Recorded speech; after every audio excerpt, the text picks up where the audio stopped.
J'écouterai ce que dit Dieu, car il est droit pour qui l'écoute.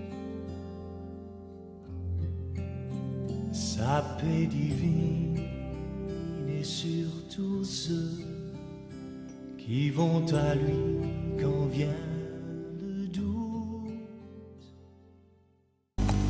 Chers amis de la AWR, AWR Maurice, chers animateurs de l'école du sabbat, chers élèves de l'école du sabbat, chers membres d'église, vous qui nous suivez sur le web, bienvenue à chacun de vous. Et c'est un plaisir de vous avoir avec nous. Merci. Et nous commençons cette fois-ci avec Pasteur David. Pasteur David. Exactement. Alors moi c'est Pasteur David, à Divinjir. Alors moi, mon pasteur préféré c'est la course à pied. Qu'on doit préparer moi pour un semi-marathon, un trail, etc. Mais aussi quand on étudie la Bible. Ok, le marathon, c'est Pasteur Rajiv. Donc, comme vous avez dit, Pasteur Rajiv, basé dans le Nord en ce moment. Et parlant de passe-temps, mon passe-temps, moi, c'est plutôt la lecture et aussi le foot. C'est capable de dire ainsi. Qui va vous dire moi-même? Moi-même, c'est Pasteur Alain Gilles, pasteur de l'église de Bambou, ou la Golette et Camp-le-Vieux.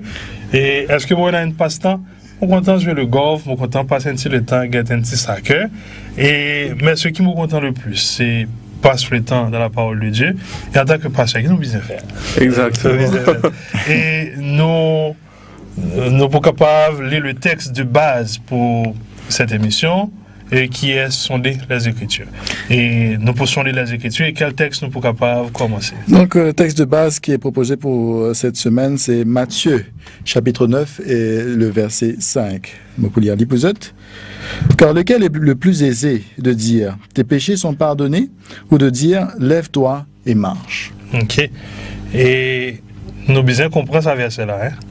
Si nous besoin sonder les Écritures, nous avons besoin de la puissance du Saint-Esprit pour capable être. Nous couvrons la tête pour la prière. Dieu notre Père, nous peut ouvrir tes paroles, qui te capable cause avec nous. Accorde-nous ton esprit, c'est qui est capable de diriger nous. Nous remercions toi. En Jésus-Christ. Amen. Amen. Amen. Jésus-Christ, nous compensons tout le monde qui vient aller. Mais tout le monde qui vient aller avec la foi. Vous êtes capable de venir aller, vous êtes capable de dire que vous connaissez, mais si vous prenez la foi, est-ce que Jésus-Christ est capable de récompenser ou la foi? Mais nous ne sommes pas capables de récompenser une quitteuse qui nous paye, non? Et je suis capable de dire que la foi, c'est le canal que Jésus-Christ nous ouvert entre l'homme et Dieu. Et quand Jésus-Christ peut dire comme ça, nul ne vient au Père si ce n'est par moi, nous comprenons cela. Nous comprenons que Jésus-Christ, il fait de sorte que quand l'homme finit perdu, gagne la défaite avec le mal, avec le péché, Jésus-Christ est venu nous ouvrir sa canal pour retourner avec Dieu là, par la foi. Donc le contraire du péché, nous ne pouvons pas dire c'est la foi. Ok, Pasteur Levin, vous connaissez ou content ça affaire le royaume là. Et dans sa leçon là, nous trouvons nous en présence d'une fête accomplie, en présence d'une maladie, en présence d'une affaire qui pas fait trop plaisir dans la scène. Comment dire, on a une affaire jolie ou mais une mauvaise affaire là-dedans qui est la maladie. Et quand ça fait la sortie la maladie? Eh bien, la maladie, bien sûr, quand nous mettons dans le contexte du bien et du mal, sortie du mal. Sortie du mal. Et pour comprendre un peu la parole de Dieu, vous pensez, moi, quand vous guettez beaucoup des émissions TV, beaucoup des films, vous êtes inspiré de cette notion du bien et du mal, côté la conquête, reconquête des royaumes, etc. Et nous trouvons cela très clairement dans la parole de Dieu. Que bon Dieu met ce royaume à disposition de l'homme. Mais quand quelqu'un volé a venu, il vient réclame l'autorité sur ce royaume-là. Et quand il vient réclame l'autorité sur ce royaume-là, il amène tous ceux qui viennent avec lui, tous ceux qui suivent lui. Et dans ce contexte ici, dans le contexte actuel, c'est Satan, le diable, qui prend l'autorité du royaume que Jésus-Christ avait établi. Il dit non, ça c'est pour lui maintenant. Et avec lui, il amène un tralé maladie, un tralé souffrance. Ça veut dire, mon capable fait un contraste entre le royaume, nous avons étudié la semaine dernière, quand Pasteur Vince explique nous comment ce royaume-là, un royaume nous peut vivre à ce là, nous peut vivre li, mais nous connaissons un jour, nous sommes capables de manière glorieuse enjoy ce royaume-là. Mais, et ça semaine-là, nous trouvons, pendant nous peut attendre ce royaume de gloire-là, il y a bonnes affaires qui ne sont pas correctes. Ça veut dire, nous sommes capables de dire, il y a un contraste entre deux royaumes. Un royaume de grâce et un autre royaume qui c'est un royaume et de maladie, un royaume de pleurs, de deuil et de désolation, etc. Cela veut dire le royaume de Jésus-Christ, certainement, il est en contradiction avec le royaume de Satan.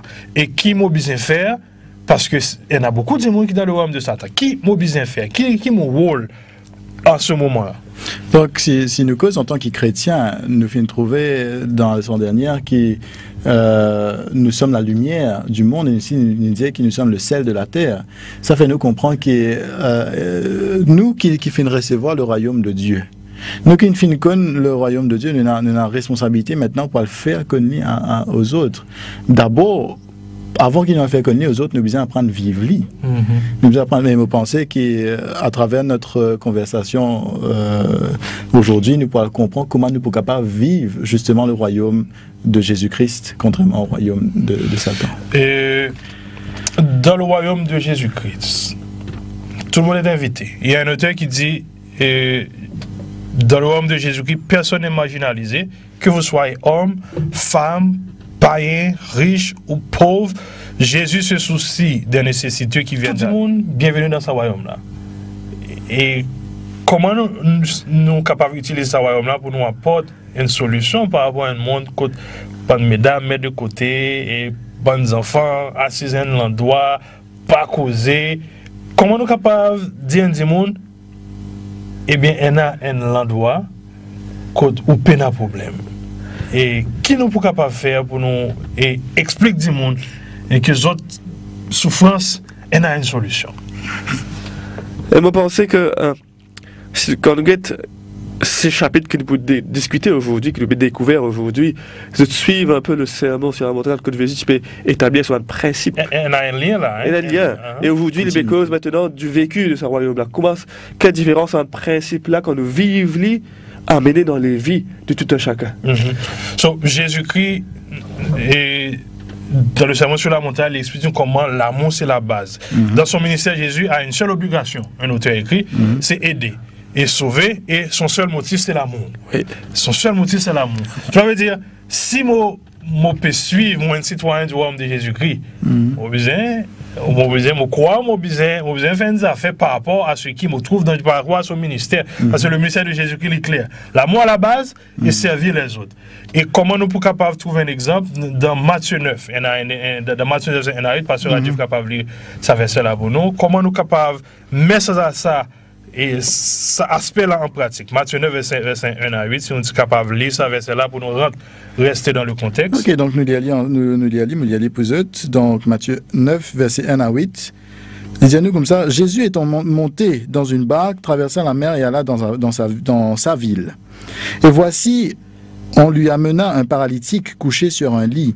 Jésus, voyant leur foi, dit au paralytique, prends ton courage, mon enfant, tes péchés te sont pardonnés. Sur quoi quelques scribes dirent au-dedans d'eux, cet homme blasphème. Et Jésus, connaissant leurs pensées, dit, pourquoi avez-vous de mauvaises pensées dans vos cœurs? Car lequel est le plus aisé de dire, tes péchés sont pardonnés, ou de dire, lève-toi et marche? Or, afin que vous sachiez que le Fils de l'homme a sur la terre le pouvoir de pardonner les péchés, lève-toi, dit-il au paralytique, prends ton lit et va dans ta maison.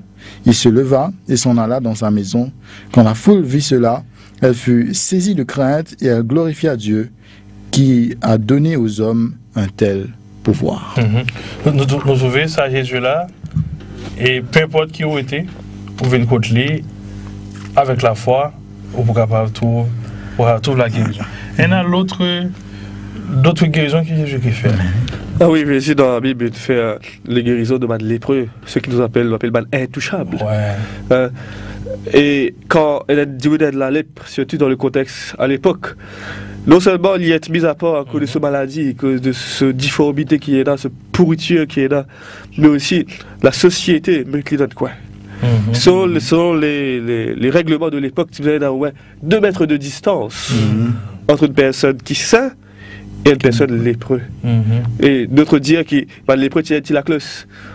Lépreux, nous payons et puis après aussi. Ok, nous connaissons, parfois nous annonce la venue de l'époux avec les trompettes. Mais la venue d'un lépreux d'annonce qu'il la cloche. Déjà ici, nous trouvons une différence, nous trouvons une mise à part, mise à l'écart. Et nous retrouvons ça aussi dans notre société aujourd'hui. Qui Jésus-Christ fait? Parce que 2 mètres de distance, il n'est pas capable de toucher. Et ça, les là, il besoin de la guérison. Il croit. Et nous dit, tout le monde qui approche de Jésus-Christ avec la foi, Jésus-Christ récompense ça à la foi. Qui Jésus-Christ fait? Jésus-Christ transcende sa bonne pensée humaine là. Jésus-Christ, au-delà de ça, il y a le touche, justement l'intouchable. Il y a le pose sur la main, l'épreuve là, pour il y a le guérison. Et c'est quelque chose qui est vraiment fait nous comprendre quelque chose. Nous pensons bandimoun comme ça. Nous avons les pensées obscures, mais Jésus-Christ, notre Seigneur, notre Dieu, il amène ça. Encore une fois, nous retournons dans le sermon sur la montagne pour faire nous comprendre qu'il est dit, mais moi je vous dis. Hein, dans ce contexte-là, moi je fais, exactement. Et nous comprenons que Jésus-Christ montre nous que nous finissons apprendre, enfin, les scribes et les pharisiens à l'époque-là, dans le contexte, finissent apprendre quelque chose, quelques idées, qui donnent ça au peuple. Et là, Jésus-Christ, il transcende ces idées-là, fait vivre plus vivant, comme notre Seigneur est vivant, notre Dieu est vivant. Donc, un lépreux, il exclut. Jésus-Christ inclut. Amen. Un lépreux, captif, perdu, Jésus-Christ libère. Exact. Et, pasteur Nevin, moi, j'ai la lèpre. Peut-être que tu pas connu, ça la lèpre s'appelle péché. Qui Jésus-Christ fait pour moi? Et pareil, comment Jésus-Christ il dépasse sa distance de 2 mètres pour approcher du lépreux, pour faire lui sentir qui non seulement il peut guérir physiquement, mais il peut guérir socialement et spirituellement. Pour notre lèpre qui représente le péché, ne pas vous dépasse 2 mètres, mais il vous passe de la Bible qui sépare le ciel et la terre.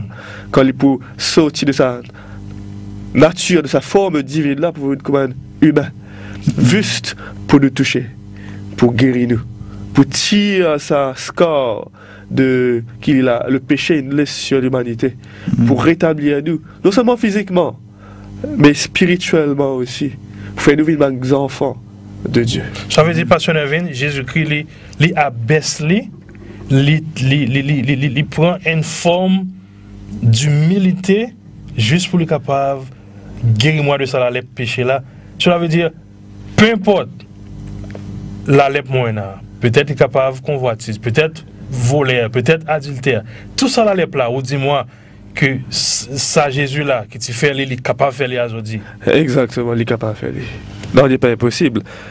Le mot-clé, c'est la foi. Ok. Nous dit, Jésus-Christ, il n'est pas même du monde de côté. Il n'est pas sépare. Dans son royaume, il n'est pas sépare du monde. Ça veut dire, ni riche, ni pauvre, il aide tout le monde. Et nous trouvons, et nous parlons des quotidiennes affaires, une histoire, je me rappelle. Allez. Donc, vous dire ni riche, ni pauvre, nous pouvons dire aussi ni juif, ni romain. Ça veut dire nous pouvons passer des affaires là. Nous pouvons passer alors on laisse aller. Donc quand on quitte Matthieu, puisqu'il nous peut étudier Matthieu durant ce trimestre, quand on quitte Matthieu, début de Matthieu, Matthieu raconte la généalogie de Jésus-Christ. Quand il vous dit la généalogie de Jésus-Christ, et nous connaissons aussi le contexte, la base de l'homme Matthieu, les pour écrire par rapport à la vision d'un juif. Les pour écrire par rapport à ce qui l'île était. Il est un juif, donc souvent nous pensons, nous dire comme ça que Jésus-Christ il vient pour sauver le peuple de Dieu. Jésus-Christ il vient pour guérir les enfants de Dieu. Donc nous dans nos contextes, Jésus-Christ il vient pour sauver nous. Le peuple de Dieu, les chrétiens, nous capables de dire ainsi. Mais là, dans le livre de Matthieu même, Matthieu fait sa contraste là. Les poils relèvent l'histoire d'un centenier. Un centenier, c'est pas un juif, mais c'est un romain. Et là, Jésus pour dire une petite chose, quand il peut faire une preuve d'amour avec ce centenier, il peut dire comme ça, pas tiennant, ne pas trouver aucune la foi qui paraît comme ça là. On peut arrêter tout là, pasteur Adjiv. Dis-moi, païen et chrétien et juif, Jésus-Christ pas faire discrimination. So, dis-moi, il y a un centenier. Un centenier, c'est un monde qui a un groupe de monde sous responsabilité. Combien de monde un centenier? Une centaine. Une centaine de monde qui est responsable. Excuse-moi, pour rectifier moi, c'est un centurion. Un centurion. Un centurion, ok. Ouais. Un centurion. Et ce centurion-là, est-ce que ça soit là dans la Bible même? Nous voudrions qu'on est-ce qu'il est dans la Bible? Il est dans la Bible. Ok. Dans la Bible. Exactement. Ok. Oui, me trouve dans Matthieu chapitre 8. Ok. Hein, C'est nous capables de lire pour nos bonnes animateurs et nos bonnes élèves. Alors, à partir du verset ici, verset 5. Matthieu 8, verset 5. Juste pour rappel, le péché chez le mot, là, centenier, centurion, c'est la même chose. C'est la même chose. Okay? Alors, peut-être on a deux gros scales là. Alors, ici, dis-nous, comme Jésus entrait en Capernaum, un centenier l'aborda, le priant, et disant, Seigneur, mon serviteur est couché à la maison, atteint de paralysie et souffrant beaucoup. Jésus lui dit, j'irai, je le guérirai. Le centenier répondit, Seigneur, si je ne suis point digne que tu entres sous mon toit, mais dis seulement un mot, et mon serviteur sera guéri. Car moi, qui suis soumis à des supérieurs, j'ai des soldats sous mes ordres, et je dis à l'un, va, et il va, à l'autre, viens, et il vint. Et à mon serviteur, fais cela, et il le fait. Après l'avoir entendu, Jésus fut dans l'étonnement. Et il dit à ceux qui le suivaient, je vous l'ai dit en vérité, même en Israël, je n'ai pas trouvé une aussi grande foi.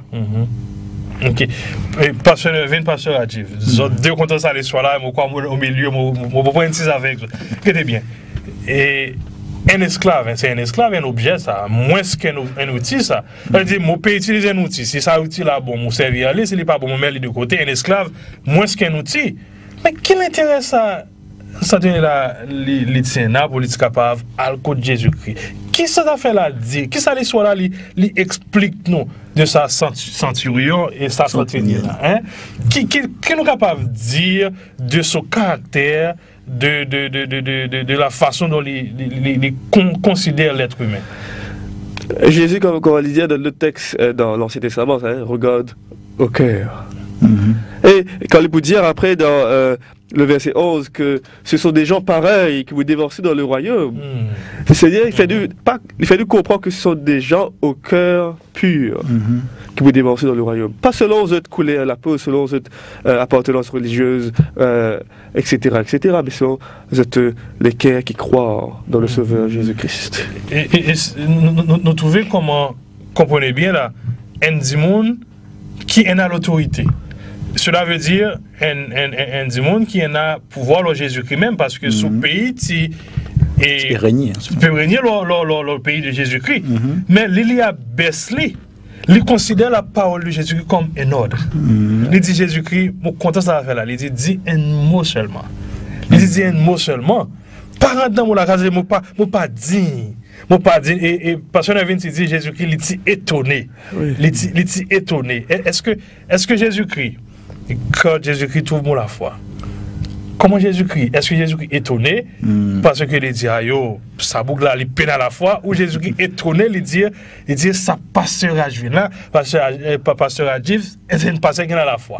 Et comment Jésus-Christ trouve la foi? Juste pour répondre à cela, quand on pense à la réponse de sa centenier là, dans sa réponse, il a aussi la réponse à cette question de l'étonnement de Jésus-Christ. Parce que quand le centenier me dit, vous faites ça, il fait cela. Me dit, l'autre fait ça, il fait ça.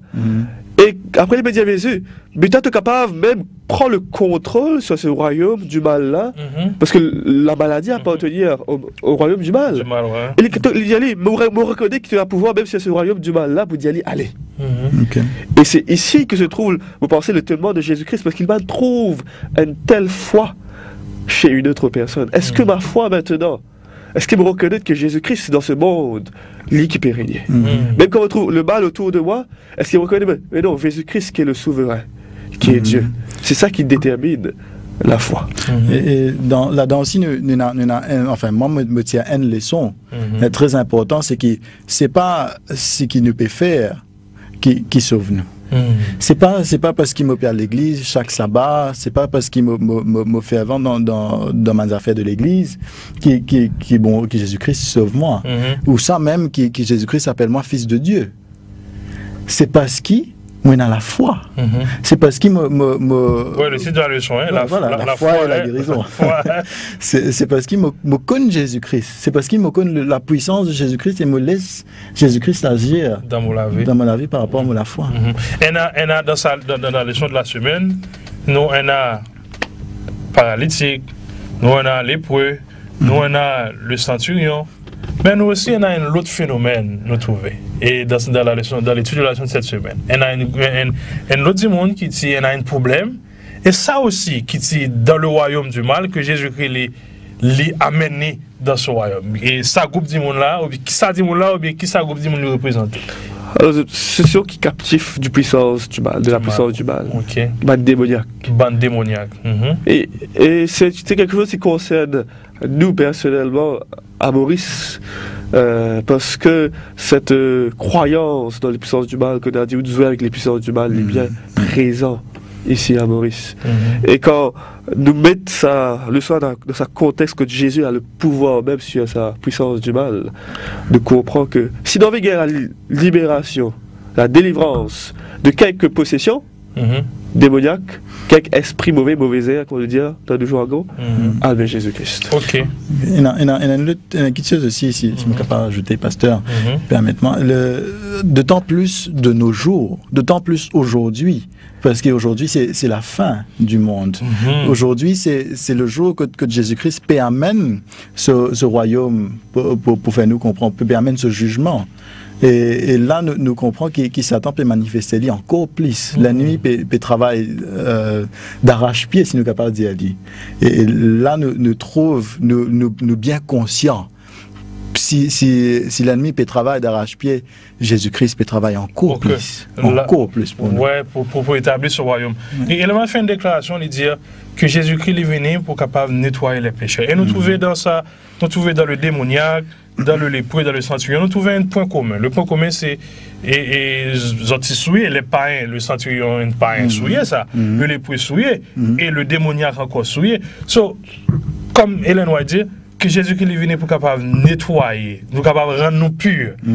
Ça veut dire Jésus-Christ, à travers ça, trois démoniaques, il apprend nous une leçon, il dit nous, peu importe nos situations, peu importe la façon dont nous étions, peu importe nos impuretés, eh bien, Jésus-Christ est pour capable rendre nous purs. Et le mot, le centurion, tu dis seulement un mot. Pasteur a dit, on peut prêcher tout le temps. Hein? Des fois, on peut prêcher. Mon parent est sûr de faire ça l'expérience à côté. Ou dire une affaire, ou pas connaître la situation de ça là, seulement le mot ou dire seulement. Il apporte un soulagement dans la vie. Il apporte un soulagement. On va connaître si vous faites ça l'expérience passionnelle. Oui, et surtout, bien souvent, de pas vraiment au courant de ces expériences, parce qu'il y a des personnes qui écoutent. Mais il va connaître l'expérience de tout le monde. C'est-à-dire qu'un mot d'encouragement à chaque fois, l'époux relève une personne. Alors quel mot de médisance, il juste fait du mal tout le temps. Et ça aussi, retournons, c'est moi sur la montagne. Exactement. Sur la montagne.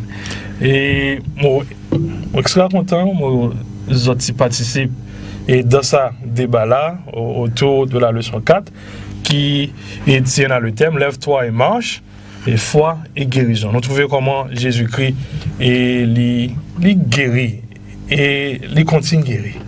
Jésus-Christ continue guéri. Il pas un temps quand il arrête guéri, il pour continuer guéri. Et tout le monde qui met autres confiance en Dieu, quitte ou un élève de l'école du sabbat, quitte ou un animateur de l'école du sabbat, un membre d'église, un officiant d'église, peu importe ce qui a été, ça même mot là que Jésus-Christ dire qui guérit, il est capable de dire aussi. Peu importe la nature de problème où on a, capable ou paralysé, ou capable et persécuté par et démons, mauvais esprits. On a un problème émotionnel. Ouais. Peu importe, Jésus-Christ, il y a toujours le pouvoir, il y a la solution pour capable aider nous. La semaine prochaine, chers amis, nous sommes capables d'étudier en détail Jésus-Christ qui, pour expliquer nous la nature de sa lutte là que nous été, une lutte invisible. So, nous invitons la semaine prochaine avec d'autres invités pour capable continuer à sonder les Écritures, car en sondant les Écritures, nous pensons nous capables de la vie éternelle. Que le Seigneur vous bénisse. Rendez-vous la semaine prochaine.